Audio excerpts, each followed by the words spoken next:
Assalamualaikum warahmatullahi wabarakatuh. Selamat pagi anak-anak.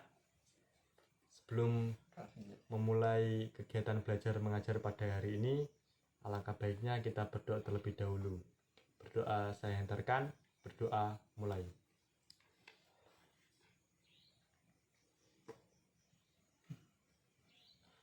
Berdoa selesai. Di pelajaran kemarin kita sudah mempelajari mengenai berdirinya dinasti Umayyah. Dan sekarang kita akan mempelajari bagaimana berdirinya dinasti Abbasiyah dan juga dinasti Ayyubiyah. Yang pertama, dinasti Abbasiyah. Lahirnya dinasti Abbasiyah tidak jauh dari runtuhnya dinasti Umayyah yang disebabkan antara lain yaitu faktor salah satunya adalah perang Al-Zab, yaitu antara khalifah terakhir dinasti Umayyah yang bernama Khalifah Marwan bin Muhammad dan juga Abu Abbas As-Saffah dari pihak Bani Abbasiyah. Peperangan tersebut dimenangkan oleh Abu Abbas As-Saffah yang diberi julukan As-Saffah yang berarti si haus darah karena keberaniannya mampu memainkan mata pedangnya sehingga mengalahkan lawan politiknya. Marwan bin Muhammad di sejarah lain dikabarkan berhasil kabur sampai ke Andalusia yang akhirnya mendirikan dinasti Umayyah yang kedua, yaitu yang sekarang menjadi negara Spanyol.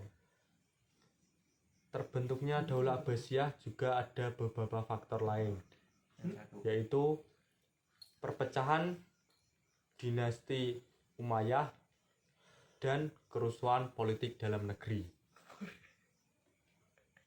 Selanjutnya yaitu munculnya gerakan perlawanan terhadap pemerintahan Daulah Umayyah dari kelompok Mawali, kelompok Dahlak bin Qais Abi Syaibani dan juga dari kelompok Syiah. Dinasti Abbasiyah memerintah selama kurang lebih 500 tahun dengan 37 khalifah yang diantaranya yang paling masa kejayaannya yaitu pada Khalifah Al-Ma'mun dan Khalifah Harun Ar-Rasyid. Kemajuan peradaban dan kebudayaan pada masa dinasti Abbasiyah antara lain yaitu pada periode masa Khalifah Abu Ja'far Al-Mansur. Terjadinya ini faktor ilmu pengetahuan dalam dinasti Abbasiyah, yaitu terjadinya asimilasi budaya, pengetahuan antara bangsa Arab dan bangsa lainnya,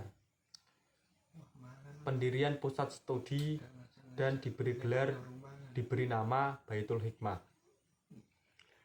Dalam Daulah Abbasiyah terdapat ilmuwan dan ulama pada bidang masing-masing bidang, antaranya ada bidang kedokteran, ada bidang filsafat, dan ada bidang kimia dan juga ada bidang astronomi. Dalam bidang kedokteran ada Ali ibnu Rabban At-Tabrani, ada juga Ar-Razi dan juga ada Ibnu Sina. Dalam bidang filsafat ada Al-Kindi, ada Al-Ghazali dan juga ada Ibnu Maskawi. Dalam bidang kimia terdapat ada yang bernama Jabir bin Hayyan. Beliau dikenal Geber dalam dunia barat atau bisa disebut bapak kimia modern. Beliau adalah bapak kimia pertama dalam sebagai bapak kimia muslim pertama. Dalam bidang astronomi ada Muhammad bin Musa Al-Khwarizmi.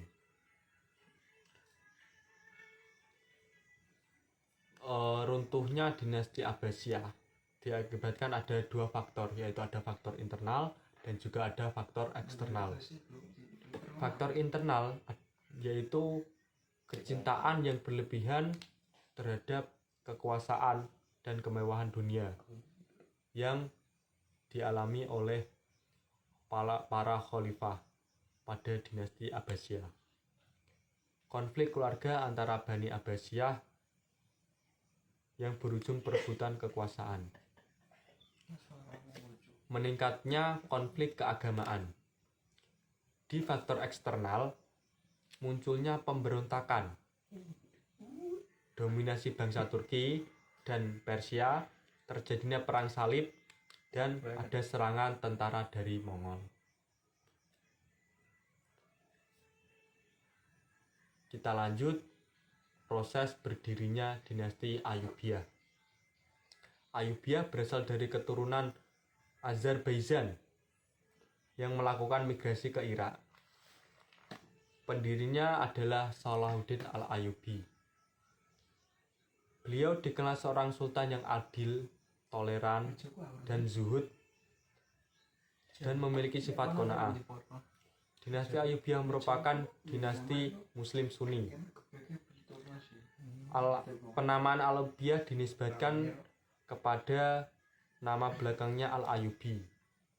Diambil dari kakeknya yang bernama Ayub. Sejarah berdirinya dinasti Ayyubiyah berawal sejak melemahnya dinasti Fatimiyah pada tahun 909 Masehi sampai 1172 Masehi. Pertengahan abad ke-12, dinasti Fatimiyah semakin melemah karena berbagai faktor. Salah satunya disebabkan oleh permasalahan internal, khususnya perebutan posisi wazir. Wazir di sini adalah perdana menteri yang kedudukannya tinggi. Pada tahun 1160, Salahuddin Al-Ayyubi dan pamannya yang bernama Shirkuh dikirim oleh penguasa Damaskus. Penguasa Damaskus pada saat itu yang bernama Nuruddin Zanki. Dikirim ke Mesir untuk membantu Fatimiyah melawan serangan pasukan salib. Pertempuran itu pasukan Salahuddin dan Shirkuh berhasil mempertahankan Mesir setelah mengalahkan pasukan salib. Khalifah yang terkenal pada dinasti Ayyubiyah antara lain yaitu Sultan Salahuddin Al-Ayyubi sebagai pendiri dinasti Ayyubiyah. Yang kedua ada Sultan Al-Adil Saifuddin, dan yang ketiga ada Sultan Al-Kamil Muhammad. Kemajuan kemudian yang ada di dalam dinasti Ayyubiyah antara lain yaitu dalam bidang pendidikan ada menorehkan seni lukis Arab yang antara lain yaitu kaligrafi. Dalam bidang ekonomi, membangun perdagangan dengan kota-kota lain di Laut Tengah, Laut Hindia, dan menyempurnakan sistem perpajakan. Dalam bidang kesehatan yaitu pengadaan fasilitas kesehatan untuk rakyat yang berupa rumah sakit. Runtuhnya dinasti Ayyubiyah dimulai pada saat pemerintahan Sultan As-Salih. Waktu itu tentara dari kaum budak di Mesir memegang kendali pemerintahan. Dinasti Ayyubiyah merosot ketika bergantung kepada budak dibawa dari Turki dan Mongol sebagai tentara. Budak-budak ini mulai bertambah kuat dan dikenal sebagai Mamluk.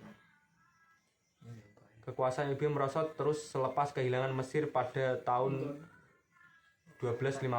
Ayyubiyah terus memerintah Damsyik dan Aleppo hingga tahun 1260 hingga mereka diusir keluar oleh orang Mongol. Kemarahan orang Mongol dapat disekat di Ain Jalut oleh tentara Mamluk sehingga menjadi Mamluk semakin kuat.